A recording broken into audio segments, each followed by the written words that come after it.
Martin is really, I didn't know this, he's like a brilliant dog trainer on top of everything else. Okay, I don't know if anybody here has a dog, and you tell your dog, heel, heel, heel. Or you call your kid. My kid's name is Drake. Drake, Drake, Drake. Heel. Right? Does that kind of help, the kind of give funny examples for, we're going to push our voice or down at the end of that sentence for the close. And what that helped Jeanette.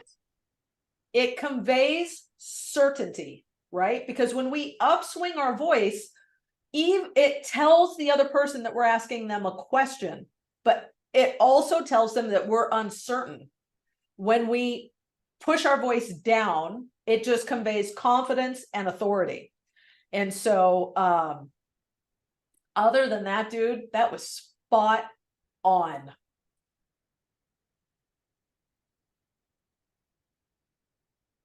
And then Tamara, with you being on the receiving end, and I know you can't take notes, right, the way I am, because you're having to interact.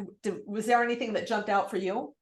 Actually, that was the biggest thing that I had noticed also, was just the voice didn't change a whole lot. And other than when I did throw something that he wasn't quite expecting, the voice went up just a hair versus, and that was just kind of the shock factor, which is totally fine. And that just comes because it was an impromptu, here we're going to role play. Yeah. So, no one was quite expecting that today, but I think this is great. And he did a wonderful job. I liked that he stayed right with me and he didn't leave the script. No, brilliant job of staying on script. Yes. And guys, I am such a freaking script witch, okay? Because as a role play person, that's a new name. I like it. Script witch. Because I'm not nice about it. So I role play standing up, right? So you get a visual. So and I do like this. I would make my agents close 5 times before I give them the appointment, and I keep track behind my back of their closes. And the minute they started to fumble around, I would just, not nice, I'd be like, get back on script. And they're like, oh, sorry, So that was awesome. Hey, so for everybody else on the call that had the chance to listen to that, and by the way, guys, we got time to do some more role play. So if anybody else is feeling brave and they just want to jump in and give it a try, feel free. Actually, Jeanette wanted to do one. Oh, good. Hey, Jeanette, you want to jump in and role play? And then while she's because I know it's hard, you got to unmute and all that stuff. And then I'd be curious to know what everybody else thought of that role play, listening to it. Because also listening, I could hear that it was getting harder and harder for Tamara to tell him no. Because it was so reasonable to get together. Right? And then for sure. And it had everything to do with the tonality of the call. Yeah. And then, so let us know if somebody else, I've got the chat open, guys. So let us know, or just unmute if you want to role play. Jeanette's at Target right now. So we're in her ear. That's hilarious. And then this is, Mickey, one thing, I know you probably know this, right? When they put you off for the appointment, I want you to just, she was like, it's the holidays, right? We're not going to meet until next week. Great. Let's just pencil in a time for next week. What's better for you? Monday, Tuesday, and just keep chasing that appointment. Chase it, right? Got it. Oh, okay. So Christina had a question about, in the script, when it talks about actually selling your home for more money in less time. So okay, this Christina, is Bella's favorite part. Just so everyone knows, this is Belladonna's favorite part. I am like, don't even, well, she got me started because she asked the question. So Christina, if you have the ability to unmute, please do so. Right? Because then that way we can chat, and then, but if you're in a place where you can't talk, that's okay. Put it in the chat. Okay. So I think I heard it. here. Oh, nice. Okay. What was that? I said, I'm here. I just have a lot of background, kids and stuff going on, but I'm here. Okay, awesome. So Christina, are you asking, do I really believe that I can sell their home for more money in less time than they can? Is that kind of the gist of the question? You hear Yes. me? Okay. Yeah. Was that a yes?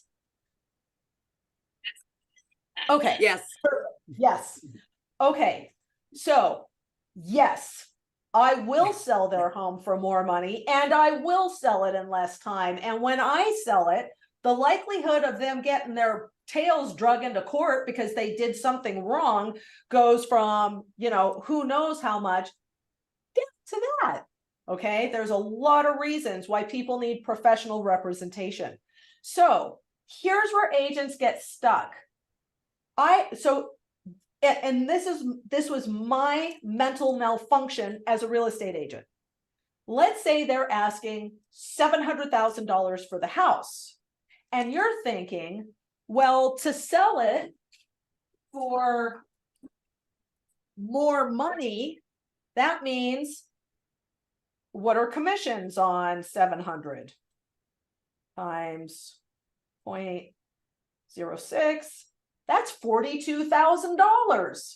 So what? I have to sell the home for $750 in order to sell it for more money? No, I didn't say I would sell the home for more than their asking price after commissions. Okay, because their asking price might be psychotic.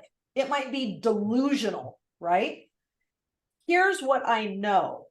I know that whatever price they are able to sell that home for, whether it's 700 or 650 or whatever the home actually sells for, do not confuse in your mind their asking price with the price that their home will sell for on the open market.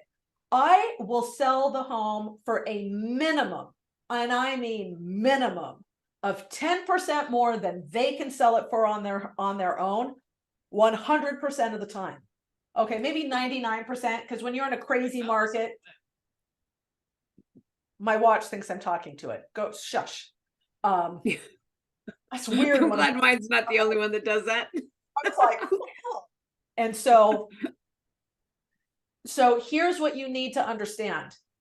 A for sale by owner, 99% of the time will always sell their home for markedly less, and 10% is very, very reasonable. 10% minimum less than what they would have sold it for with an agent. Okay, now let's do some math. 6% commission. If you sold it for our price and paid a 6% commission, or your price that was 10% lower, you made 4% less on the sale of your home. And you did 100% of the work, and you took 100% of the risk.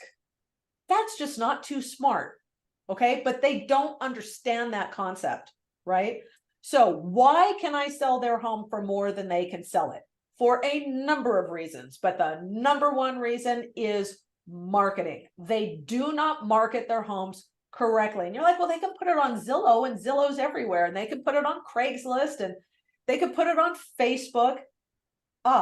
It's still a for sale by frickin' owner, which means giant headache for anybody that wants to look at the home. And who's not looking at it? Now, I know we got all kinds